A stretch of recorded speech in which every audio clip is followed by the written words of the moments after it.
Good morning and welcome to Korea Today, live from Seoul. The runner-up in last year's presidential election speaks up. Moon Jae-in calls ex-rival President Park Geun-hye the beneficiary of an unfair race and criticizes her for turning a blind eye to the political chaos.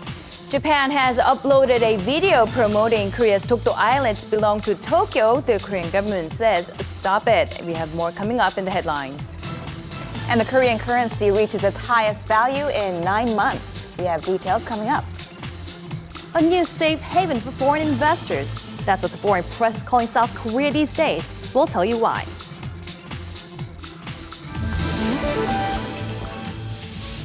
And for centuries, it has been a way to decorate and bring more color into our lives. We look at how using natural and traditional Korean dyes is resurfacing as a popular design trend. An island full of UNESCO natural heritages. We fly over to Jeju Island, the paradise of Korea, and tour around traditional village festivals and magnificent volcano-created beauties on Thursday, October 24th, 2013. From Arirang News, this is Korea Today. And good to have you with us on Korea Today on this Thursday morning. Good morning, and have you had your kimchi today? Well, 7 in the morning, not yet. Maybe not for breakfast, but Korea's very popular and traditional side dish kimchi is highly likely to become a part of the cultural heritage asset, the intangible heritage asset, that is. Now, kimjang, making and sharing kimchi, has been recommended by the Cultural Heritage Administration for UNESCO registration. The final decision will be out in early December in Azerbaijan. And if kimchi does become an intangible cultural asset, it will join the ranks of 15 other intangible cultural assets from Korea, including the Korean opera, the pansori, as well as Arirang, the Korean folk song. And here's a sentence I never thought I'd say. I'm happy for kimchi. Go right. kimchi, right? The very versatile kimchi. You can make so many different dishes with it, right? All right, we'll begin Korea Today on this Thursday morning with a check of the day's headlines.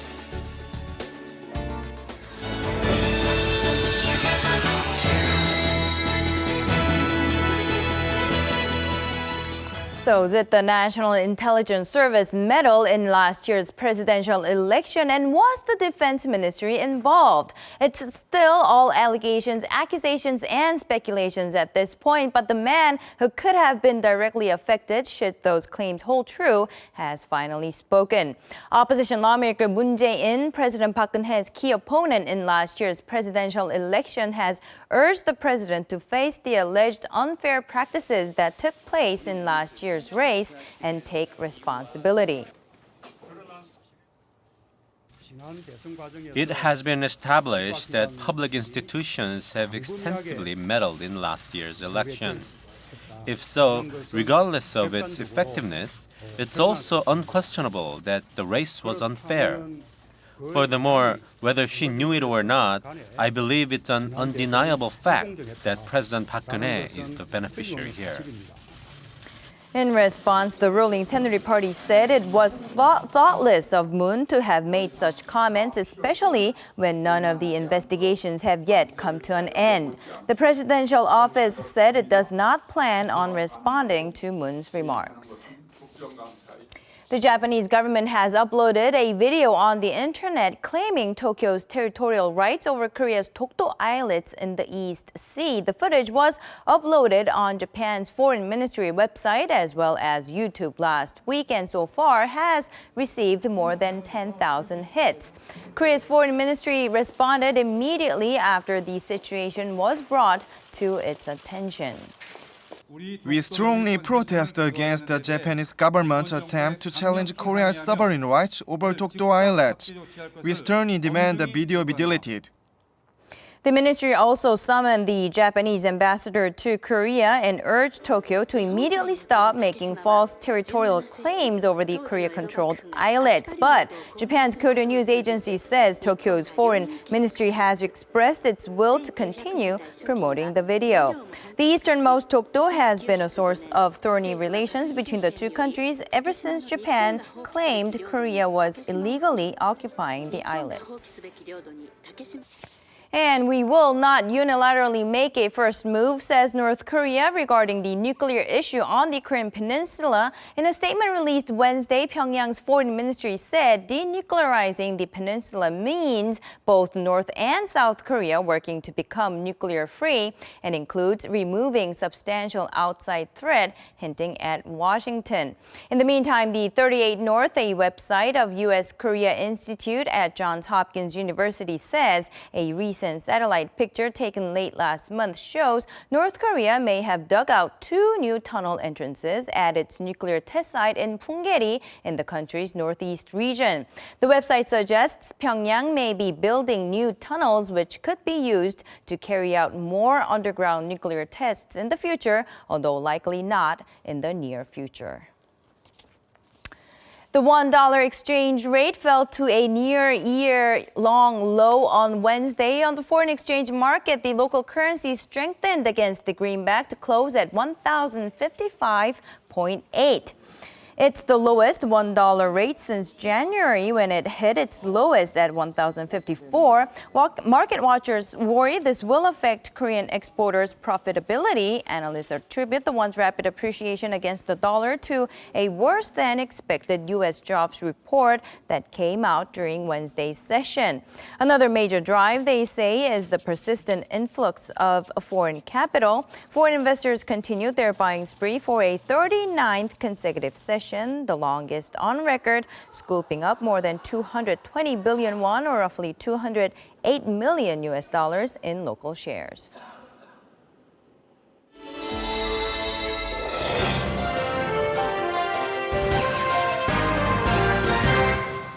And good morning, everyone. We begin with political news once again this morning, as former presidential candidate for the main opposition Democratic Party, Moon Jae-in, is featured prominently on several of our front pages today. Let's go ahead and take a look at the story over at our first newspaper for today, Joseonilbo. And as you can see, the headline reads, "Presidential Candidate Opens Fire on President." The image shows lawmaker Moon answering reporters' barrage of questions at the National Assembly yesterday, the same day that he released a statement, his conclusion that the last presidential race was an unfair one, as you heard in the headlines. He also called on her President Park Geun-hye to correct the threat to democracy that appears to encompass a number of public entities, including the NIS and the military. The ruling Saenuri Party, meanwhile, criticized Moon's statement as a gimmick to challenge the results of the presidential race, an allegation Moon flatly denied, while the presidential office of Cheongwade said they would reserve comment while the investigation is ongoing. And our next newspaper, 중앙일보, also has the similar picture as well as headline. It reads, "Unfair presidential race. President Park is the beneficiary." Let's go ahead and take a look at the front page of Gyeongyang Shinmun. It does not have a picture of Moon, but rather that of the senior secretary of press secretary, Lee Chung-hyun, under the headline, "Cheongwade's This Kind of Understanding of a Political Situation." Gyeongyang Shinmun chose to publish as its top story a statement that Press Secretary Lee had asked to keep off the record comments on the ongoing debate on whether or not the last presidential race was an unfair one. And in this dialogue bubble, it has the press secretary asking rhetorically, are Park Geun-hye supporters the only ones who use Twitter and post comments?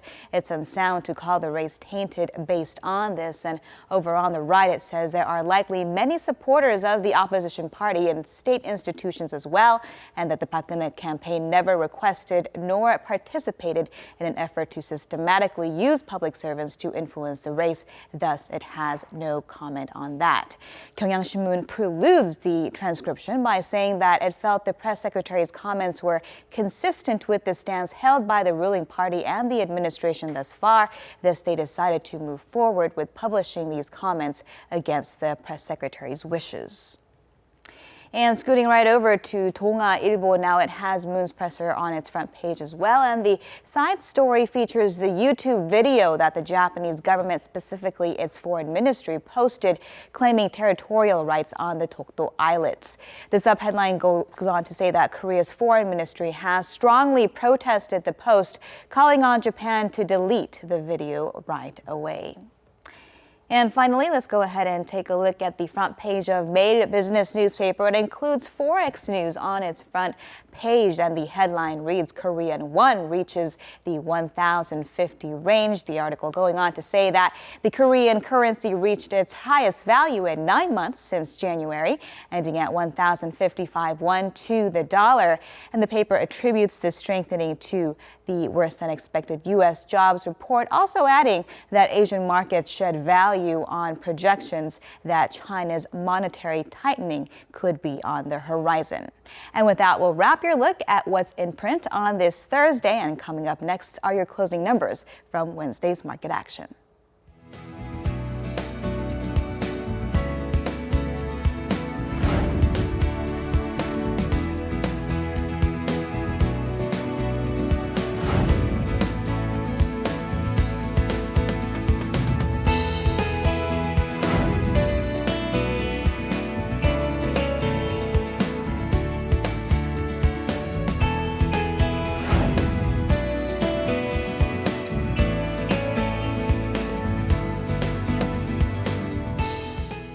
Let's now get a check on the weather with our Lee, who joins us from Ansan in Gyeonggi Province. All right, we'll get a check on what today has for us. Dami, good morning. Good morning, Dami. Good morning, everyone. Today, I'm reporting live from Ansan, Gyeonggi Province. Now, on this Thursday morning here in the central regions, we're starting out with partly cloudy skies with lows at 11 degrees Celsius. It looks like we will be receiving abundant sunshine during the day. However, over in the north and south Gyeongsang Province, also Jeju Island, there will be signs of showers this morning, so make sure to carry your umbrella. Now, later in the afternoon, the peninsula, or most of the peninsula, will be under the effect of a cold front coming in from the north, which will bring down our temperatures overall about 4 to 5 degrees lower compared to yesterday. Tomorrow morning, our lows will dip into the single digits, and we can expect sharp, gusty winds, making our body temperatures feel even colder. Make sure to be prepared and bundle yourselves up as the cold weather is quickly approaching us. Let's now take a look at the weather around Korea. Seoul's highs will be coolest at 18, Daejeon, Gangneung, and Jeju at 20, while Daegu, Busan, and Gwangju at 21 degrees. Once the weather gets colder, it looks like these conditions will linger into the weekend as well, so try and enjoy today as much as possible. That's all for the weather. I'll be back in the latter half. 39 days and counting. Foreign investors have been buying more shares on the Korean bourse than they've been selling for the past 39 consecutive days, setting new records every day. Now, analysts say this is largely due to the fundamentals that Korea has, or the strong fundamentals that Korea has built since the Asian financial crisis. And to tell us a bit more on this, joining us is Arirang News' Song Ji-sun. Good morning. Good morning, Ji-sun. Morning, guys. Actually, the stock market is just part of the story of this whole trend of foreign investors flowing into Korea, and of course reflects the strong export figures and are indicators that have been reflected on the global economy despite the uncertainties and the crisis. And we have received many reports from foreign press that have labeled Korea as strong and stable. Now let's start with the latest story and figures from yesterday's stock markets. Asia's most popular safe haven. This is the new label for Asia's fourth largest economy, South Korea. Foreign investors are pouring money into the Seoul bourses and are now on their longest ever buying spree of South Korean stocks ever. The streak reached its 39th straight session on Wednesday, with total purchases rising to a net 13 trillion won, or $12.3 billion US dollars. Overseas investors now hold about 1/3 of stocks traded on the benchmark Kospi and the tech-heavy Kosdaq at an estimated $414 billion. That's the highest level in 6 years.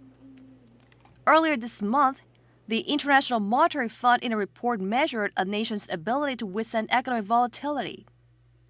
South Korea was among the highest-rated places to weather global market volatility from the withdrawal of U.S. monetary stimulus, based on criteria such as currency reserves and reliance on foreign funding. Seoul's financial policy framework is also receiving positive feedback from abroad.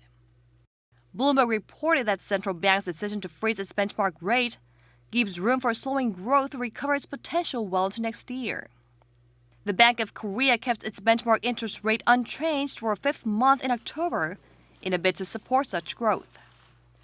Last month, Seoul issued its first dollar bonds in 4 years at a lower spread than first marketed, meaning that the Korean notes were viewed as being much safer and reliable to investors. Fitch Ratings last year upgraded sovereign ratings on South Korea to AA-, the fourth highest investment grade, citing the country's strong fiscal fundamentals and its improving economic outlook. The foreign press and market analysts say it's not just one element, but multiple factors that made the Korean economy more stable compared to other emerging markets. The export-led economy managed to emerge relatively unscathed from the global economic slowdown. South Korea's current account, the broadest measure of cross-border trade, posted a surplus for the 19th straight month in August at $5.7 billion.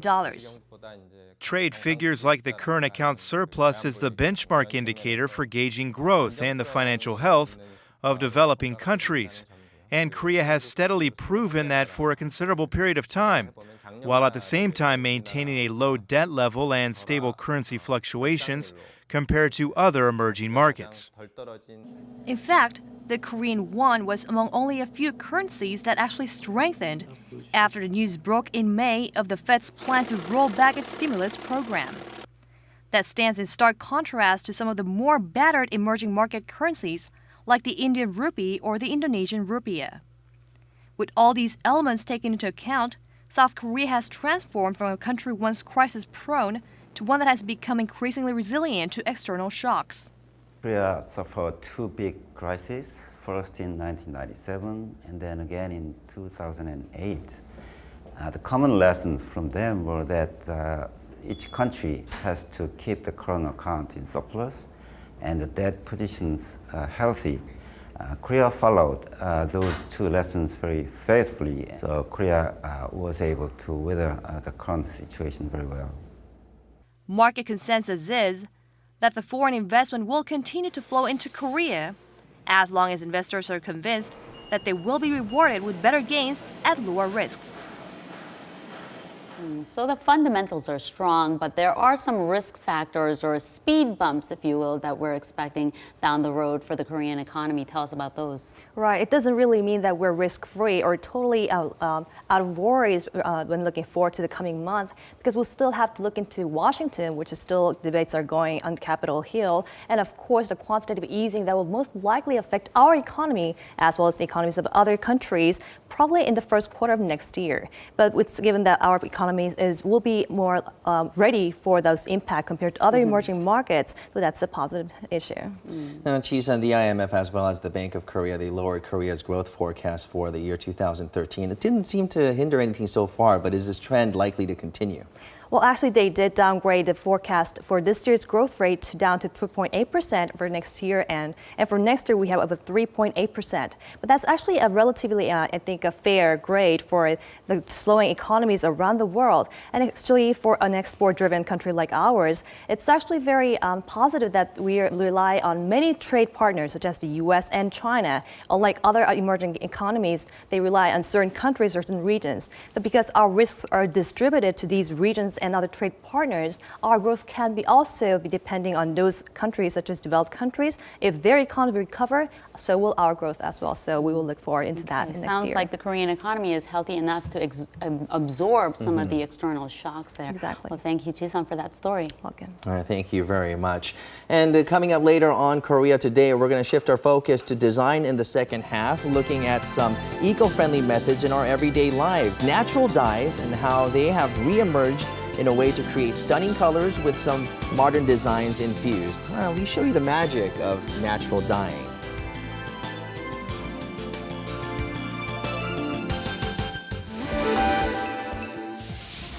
Just this month, Korea signed in a stream of currency swap deals with 3 different countries worth a near $20 billion.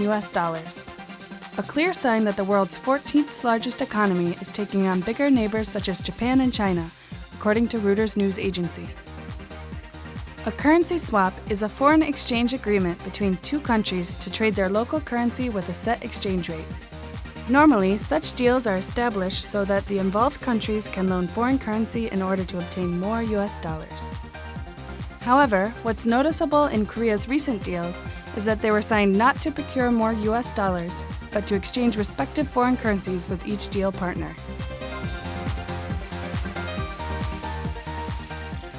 And for more, we are now joined by Dr. Song Won-gun from the Korea Economic Research Institute. Welcome to the program, Doctor. Thank you for having me. So this month alone, Korea has agreed on 3 currency swap deals, namely with the UAE, Malaysia, and Indonesia. And what all these 3 nations have in common is that they are rich in resources. So any particular reason behind this? You know that, as we know, Indonesia is known for its rich resources, and UAE is one of the major countries that are exporting much crude oil to Korea.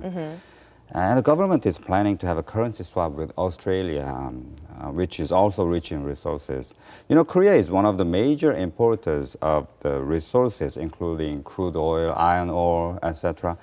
And then it needs much foreign currency, usually US dollar, to import these commodities. The local currency swap will make Korea being able to use local currency instead of making use of US dollars when it imports resources from these countries. So it will help to save US dollar-based foreign reserves. Saving foreign reserves is the driving force of the establishment or signing the deal on currency swap with rich resource economies. So what kinds of specific chain reactions are we talking about here? Any positive effects that Korea can look forward to by signing these deals? We might expect several positive effects by signing these deals. The first one is to reduce or avoid exchange rate risk and reduce the dependency on the US dollar. Whenever financial crisis broke out, we always faced the dollar shortage problem and result in the deep dive of the value of our own currency. All the financial markets were shaken and the real economy was hit hard. So the local currency swap might help to prevent this kind of problem by reducing the dependency on US dollar. And it might contribute to the stabilization of the financial, domestic and Asian financial markets. The second effect of the local currency swap is to raise the possibility of internationalization of Korean won. You know, by signing these deals, we could use Korean won for payments for the trade with these countries. And you know that Indonesia is the 8th largest trading partner for Korea. And Malaysia is the 17th largest trading partner. And UAE is a very important country for importing crude oil. So if Korea can use Korean won when trading with these nations, it might contribute to making the basis for the internationalization of Korean currency won. So all of that sounds good in theory and on paper, but there are concerns that the use of Korean won could be limited in reality. So what kind of specific or safeguard measures can Korea take to more effectively use the make use of the Korean won in the international business realm? You know, there's no best way or best alternative for the internationalization of Korean won. But Korea already had a local currency swap with China. But for the payments for the trade with China, Korean won is barely used.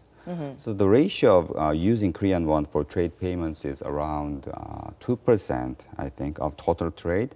So the internationalization of Korean won is not easy because Korean currency is not the key currency, you know. So, but as the local currency swap expands, I think the rate of using Korean won for trade payments will increase. I think that. So there is no other best alternative for the internationalization of Korean won. So the only way is that I think the government should encourage making use of the Korean won as the payments for trade with these countries. And usually, now let's take a step back from the currency swap deals that we've been talking about. And in the big picture, usually currency swap deals are signed as a second line of defense following foreign reserves. And what circumstances are these deals utilized usually? You know, as I already mentioned, the purpose of currency swap is to safeguard the risks from the shortage of foreign reserve liquidity problem is due to capital outflow in times of financial crisis. We could learn from the past experiences when and how the currency swap is utilized and useful. In 2008, when global financial crisis broke out, many foreign investors withdrew their capital out of Korea because they didn't have confidence in economic fundamentals and financial markets in Korea. The memory of currency crisis in the late 1990s instigated this kind of lack of confidence in Korean economy, and the lack of confidence in Korean economy caused the massive capital outflow.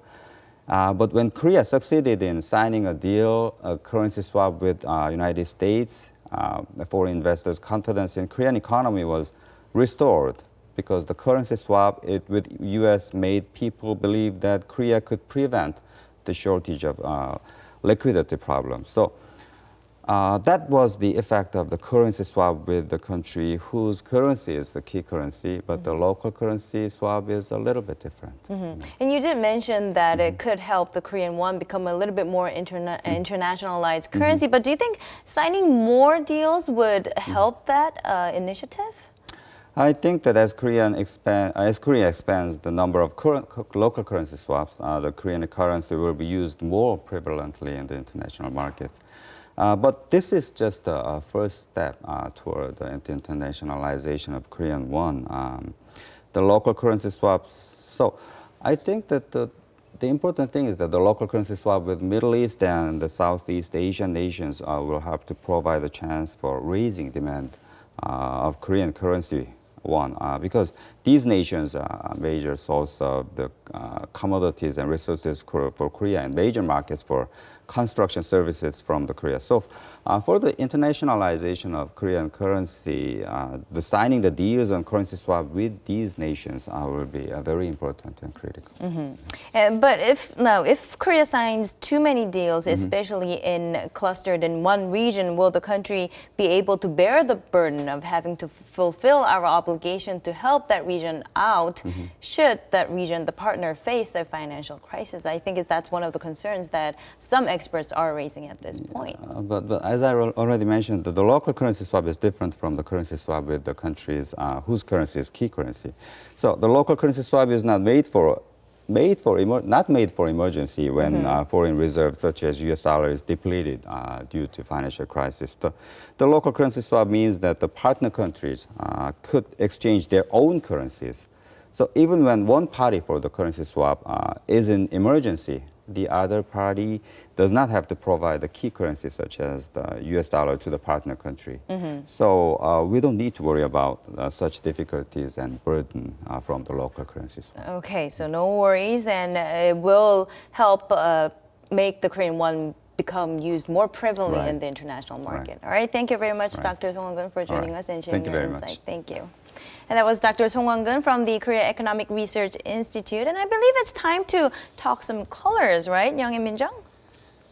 That's right, Hyung-kyung. Colors it is. The Korean Ministry of Culture, Sports and Tourism, they recently unveiled a project to encourage the craft industry. And among the craft industry, our natural dyeing industry, which has been a tradition carried out through time. That's right. Colors like red, yellow, green, and blue are some of and the list goes on. And colors that come from natural ingredients such as fruits, flowers, seeds, and plants. So today we're going to look at some natural Korean dyes that are good for the eyes as well as for the body. Very easy on the eyes. That's Let's take a right. look. Take a look.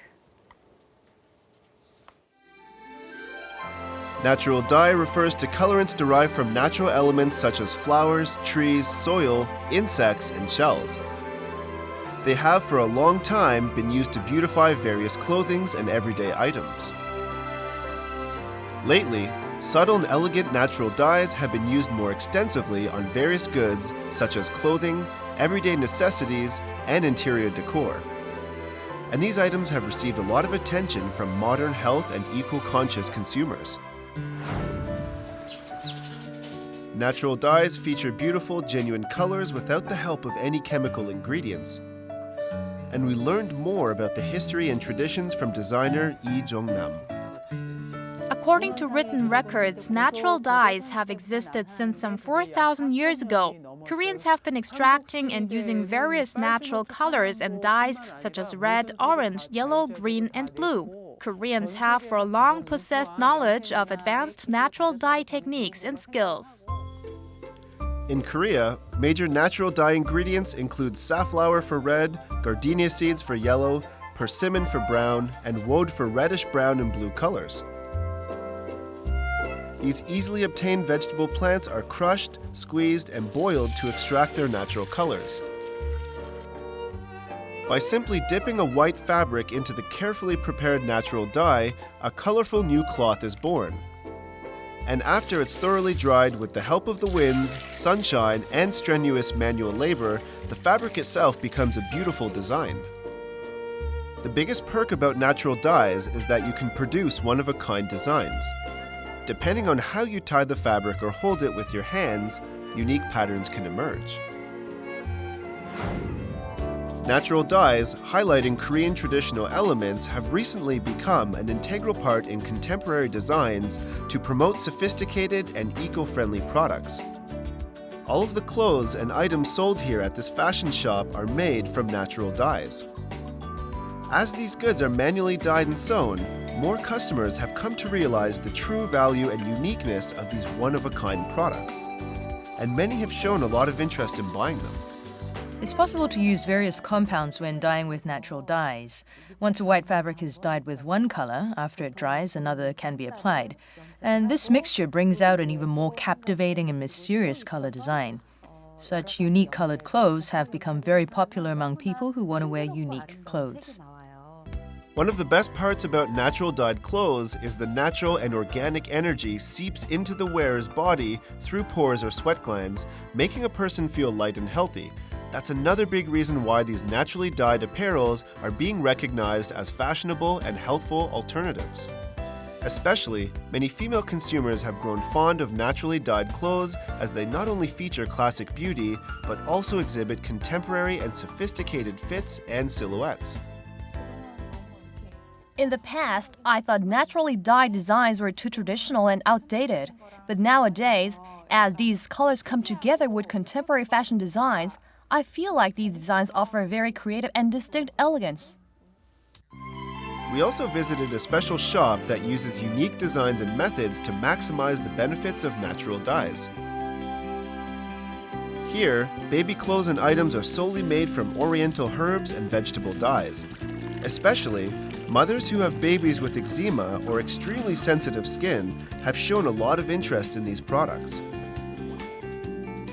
My daughter had a severe case of eczema, and that's why I decided to start my career in natural dyeing. When my daughter started wearing naturally dyed clothing, her eczema symptoms started to gradually get better. So now I not only use natural colors, but also 100% cotton to make baby products. These naturally colored baby goods are known to control body heat and relieve itchiness or pain. As naturally dyed baby clothing and items have received positive feedback in soothing eczema, many in the baby goods industry have focused their attention on implementing such methods. Nowadays, many children suffer from various skin problems due to the polluted environment. Naturally dyed designs and clothes can help and cure babies with sensitive skin who are suffering from these problems. Also, I think our products are exceptional in that they are not only healthful, but children also get to wear clothes that are one of a kind. Natural dyed designs are not only beautiful in themselves, but have impressed many people with their holistic characteristics. Look out for more of these alluring and eco-friendly designs as they continue to color many different parts of our lives and products.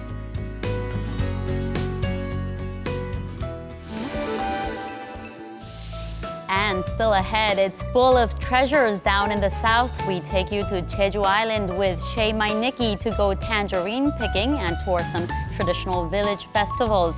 Food, beauty, and excitement. Jeju Island has it all. We take you to the volcanic land of paradise. Stay tuned. I could use some tangerines right now. I think I'm coming down with something. Well, you're going to have to hold out on the tangerines and Jeju in general because we're first going to go check out an art exhibition with Dami, right? That's right. Let's go over to her right now. Back to you, Dami. I'm back reporting live from Ansan, Gyeonggi Province at the Danwon Art Museum. Now, Ansan is the city where genius artist Kim Hong-do from the Joseon Dynasty lived in. So here at the museum, you can catch a glimpse of the historical artworks that he left behind. Now, Kim Hong-do was an artist that was well known for his paintings of people's everyday lives from the 17th and 18th century. Of his many artwork, there are quite a few that capture the fun and beautiful moments of people's lives back in the days. So you can really feel the atmosphere of how lives were enjoyed in the past with an added unique aesthetic quality. His drawings use a bit of a coarse and rough technique, which was his characteristic. Now, at the Tanwon Art Museum, not only can you see paintings and drawings, but they're also holding a culture exhibition. Every year, to celebrate the achievements of Kim Hong-do, they hold an art festival, and this year marks their 15th Tanwon Art Festival. Until October 27th, they will hold an outdoors exhibition in the plaza, where they will be displaying the artwork of the prize winners. This year, there are a total of 714 pieces of artwork in the form of paintings, formative arts, sculptures, and many more. Here we can see some of the artwork of the carefully selected prize winners. Now, you can also experience some programs yourself with your visit here at the Tanwon Art Museum. Of the many, I'm going to try one of them out, which is the stamping of the engraving of some of Kim Hong-do's artwork. So here we have an engraving. For the first step is kind of getting the ink onto the roller and then making sure that you evenly spread the ink onto the engraving. And then the next step, if we move along here, I kind of did it beforehand, is you want to make sure that the ink is pressed onto the paper evenly. I think this is enough. And then, voila. Here we have a little miniature art collection. In the middle, we see two people doing shirum, which is Korean wrestling. And it's really neat because you get a miniature personal collection of Kim Hong-do's artwork. Put that to the side. And I also wanted to mention that there is a collaboration exhibition that is taking place. It's with the Chebuk Art Museum, and it'll be held until November 3rd. The title is called The Meeting of Hosengwan Chebuk and Tanwon Kim Hong-do Exhibition. So this is an opportunity where you can catch a glimpse of both artists of Chebuk and Kim Hong-do, so don't miss out on it as well. This is your look at the Tanwon Art Museum. I'm Idani, Korea Today.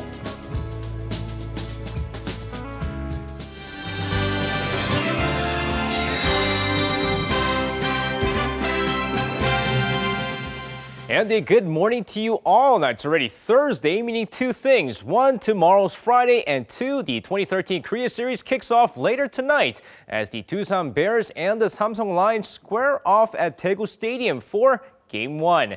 Now, for the Doosan Bears, it's been a tough road to the Korea Series as they faced elimination in the first round against the Nexon Heroes before sweeping the last three games to advance to the second round against the LG Twins. Now, many of the players stepping up for Doosan during the LG series, but stamina issue is the main concern for them after playing 9 games in the postseason. Meanwhile, for the Samsung Lions, who've been waiting all this time, have a well-rested team and are looking for their third straight championship. However, with some key players injured, including Kim Sang-soo, they too have some worries. Meanwhile, Game 1 starters for tonight, No Kyung-eun for the Doosan Bears and Yoon Sung-hwan for the Samsung Lions. Well, with the start of one thing comes the end of another. South Korea's legendary defender Lee Young-pyo announced that he'll be retiring from football at the end of the season. Now, the 36-year-old defender, who's currently playing for the Vancouver Whitecaps in the MLS, have come out stating that he will retire at the end of the season. The 2002 World Cup hero has played for many top-notch clubs such as PSV Eindhoven, Tottenham Hotspurs, and Borussia Dortmund, to name a few, before settling in with the Vancouver Whitecaps. Lee Young-pyo was one of the more underrated players and has long been a quiet leader for the Korean national team. And moving on to some Wednesday night's KBL action, we had 2 games that took place last night as Busan KT Sonic Boom cruised past Incheon Itilan Elephants 80-68. Also with Anyang KGC still looking for that win number 1 as they went up against the first place Ulsan Mobis Phoebus. So let's take a look at the highlights. Of course, going into the game here, Sean Evans with a monster first quarter, putting up 12 points in the quarter. But Mobis still takes a 21-17 lead after the first quarter before going into the second half with a 40-36 lead.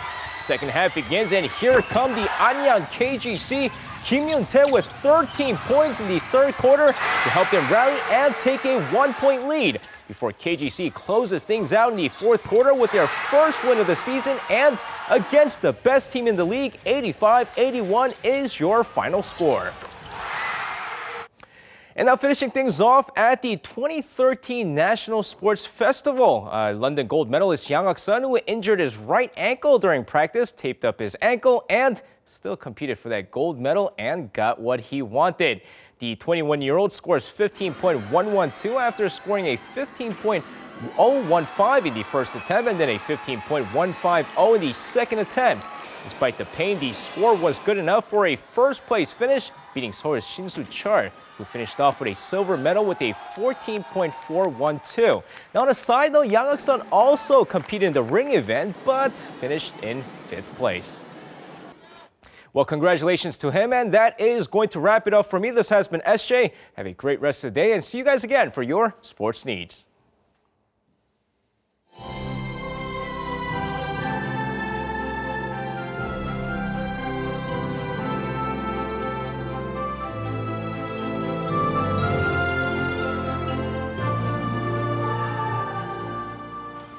On our travel segment today, we're going to take you to Korea's Jeju Island, designated as one of the new 7 wonders of nature. And Jeju Island has a lot more to offer than meets the eye. Exactly. Many of Jeju's fascinating areas have been publicized rather well, I would say. But Shay Mainiki is going to take us on a tour that's a little bit different and a little bit off the wall. Good morning, Shay. How are you? Shay. Good morning. I was able to actually go to the country, the rural side of Jeju, and spent my time with 8 ambassadors from around the world. And we went to, many different unique festivals and did lots of different things.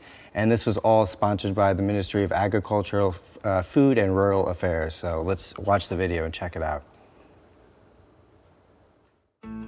Jeju Island is Korea's largest island, located in the southernmost part of the country. This exquisite place, surrounded with emerald-colored waters, is where people and breathtaking gifts of nature such as Hala Mountain and lava caves harmoniously coexist. And with such beautiful sights, Jeju has been recognized for its World Heritage Sites designated by UNESCO. Today, 8 ambassadors from different countries and I head to Jeju Island's rural region to experience the traditional agriculture and beauty. Our first stop is Cheongsori, a farming village located in the mountainous region of the island. The first thing that grabs my attention when I enter the village is the beautiful orange tangerines. 안녕하세요. 안녕하세요. Why are there so many people here? 지금 여기 와서 이제 밀갑 체험하고 있는 거예요. 사람들이 직접 따셔도 됩니다. 한번 보시죠. I'm sorry. Thank you. I decide to join in on picking these delicious regional specialties. 딸 때는 위로 이렇게 가위가 이렇게 들어가는 거고 상차이가 입으니까 이 꼭지를 최대한 바짝. Okay. Historically, Jeju Island's tangerines were seen as the extremely precious fruits and were offered to the king. Today, these sweet and sour goods, grown with the country's warmest southern island sunshine and sea breezes, are popular treats loved by many Koreans. I can eat like maybe 10 or 12 of these things. They're so delicious. And here's an avid tangerine lover. Tangerine from Jeju, the best in Korea. Do you really like tangerines? I love it. She has a lot of tangerines. Yes, because tomorrow I'm so happy to be in Jeju and to make this experience of tangerine. After picking some of these Jeju specialties, we head to a Seokbujak craft center. Seokbujak is a very unique craft made with Jeju Island's basalt and exclusive wild plants like Aridus or foxbrush orchids. These stones, according to the different shapes, show off one-of-a-kind natural works of art. This is my first attempt at Seokbujak, so I'm curious about how it will turn out. Spray it a couple times, twice a day I believe, and the roots grow on the outside of the rock. I feel relaxed and at rest making the Seokbujak that embraces the beauty of Jeju. Our next stop on this perfect autumn day is a so-called village bestowed by the heavens, Nakcheonri. Here, a famous traditional cultural festival called the Utulu Cultural Festival is ongoing. This is the 5th year of this event, and for 3 consecutive years, it was named as one of the best rural village festivals by the Ministry of Agriculture. Also, the ambassadors opened up a cultural exchange space to introduce foreign traditional cultures and to learn about Jeju's farming culture. Can you tell me a little bit about this tent? This is a tent to provide a little bit of information on the culture, the history, the arts, the crafts, and essentially a little bit more perspective to the Korean people about Ecuador. Interesting, you can tell me about Ecuador. We're on a volcanic island, Jeju Island, and Ecuador is very famous for a volcanic island also called Galapagos Islands. Next to Ecuador, a country similarly made out of volcanic islands like Jeju, is a Central American nation, the Republic of Honduras. One of those is coffee. We sell 20% of the coffee drink in Korea. Here, visitors can learn more about Honduras' traditional culture, and the country is widely known as a major producer of tobacco and coffee, much loved by Koreans. Tourists can also try on Uzbekistan and Cote d'Ivoire's splendid traditional clothing and learn more about these countries' diverse cultures. I think we look great, king and queen. Yes. Also, the Utulu Cultural Festival provides a unique opportunity for 8 different cultures and nations, including South Africa, Nepal, Kenya, and Paraguay, to come together and celebrate. And the festivities continue to heat up. After using all of my energy up enjoying the festival, I realized I'm famished. So, I head over to a food experience center full of the luring, tasty smell of glutinous barley. I wonder what kind of delicious treats I'll find there. 보리빵하고 이제 보리 피자를 만드실 건데요. One of Nakchung's village regional specialties is glutinous barley, as the region's rich earth and clean water are the key elements in growing smooth, sticky, and exceptional barley. It's time to make fresh pizza with it. After making chewy dough from the barley, it's important to add more barley along with the pizza toppings. And when the toppings have been put in place, all that's left is to place the pizza in the oven, right on the spot, and wait. Finally, the healthy barley pizza is done. And it's finally time to try it out. Oh, the dough's like not spicy or not garlicky or anything. It's really good. Yeah, it's matcha style. Yeah, it's matcha style. I will never forget the delicious taste of pizza made from glutinous barley. The last leg of our journey after the farming village is beautiful. Southern Jungmun Coast, known as the most beautiful part of the island's coastline, along with the crisp fall sky, is like a watercolor painting in motion. That's why this spot, with columnar joints showing the grand work of Mother Nature from millions of years ago, is a popular tourist destination. You can see the actual Roman-like columns. Along the 1.75 kilometer long coast, pillar-shaped columnar joints all boast different heights and sizes. And the waves, white foam crashing against these black pillars, is a piece of art. Coming to a place like this is on my to-do list, on my bucket list. I like to go. I feel fortunate, I feel blessed that I'm able to actually view stuff like this. These pillar columnar joints are enough to captivate and impress the tourists on site. Jeju Island is indeed a destination with different colors. If you're looking for unique rural cultural experiences as well as breathtaking sceneries, Jeju Island may be the place for you.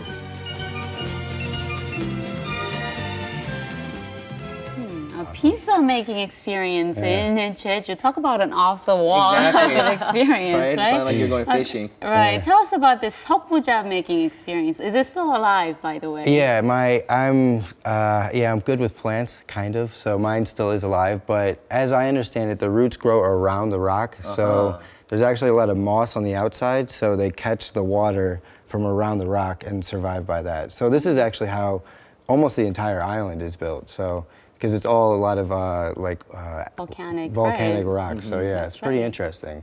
And we got to do it with all the ambassadors, so it was a really good experience. So it's hard to kill it, I suppose. So Yeah, so I all think you have to do is just water it once or twice. This is my type of plant. So. We'll check back with you about 3 months from now and see how the plants do. I hope you guys forget. Well, all I can think about right now is actually those tangerines. I think my body really wants vitamin C, right? It needs it, right? Can you go and do the tangerine picking activities? Is it all year round or is it limited to a season? So I was lucky. When I went there, it was actually the best time to go. But you can actually go until the end of December. And if you do go there, I think there actually will be more ripe. As you can see, the ones I had were a little sour. So green, they look green. But they were tasty, and I did eat 10 to 12 of them that day. Wow. So, yeah, and I stashed some for home. So, but yeah, go until the end of December, and you're fine to go. And check out their website as well, and the village website to find out more information. All right. You know, what's also special is that 8 ambassadors and their family members participated in many cultural and diverse events that they had. Now, do you have to be an ambassador, or do you have to be affiliated with an embassy in order to enjoy some of these agricultural activities? No, fortunately, this is actually part of the Rural 20. Anybody that wants to participate, foreigners, expats, Koreans, anybody that wants to participate can participate. But they'd have to do this until November because it started in August and is closing up in November. So they also have a website, so check out the website to find out any more information and be a part of it. So. Okay. I know you if can pick anyone's tangerines. interested, Yes, I can go pick my tangerines. I want to make those barley pizza and see what the big deal is all about. Okay, it looks like your plant really did make it on the list. We're all just hungry right now. Talking about food. Sorry about that. Well, thank you, Shay, for your story. It was very interesting. No problem. All right, and that's about it. Yep, that's right. It is Thursday, which means tomorrow is already Friday. We'll see you back here Friday morning at 7. Thanks for watching. Bye-bye.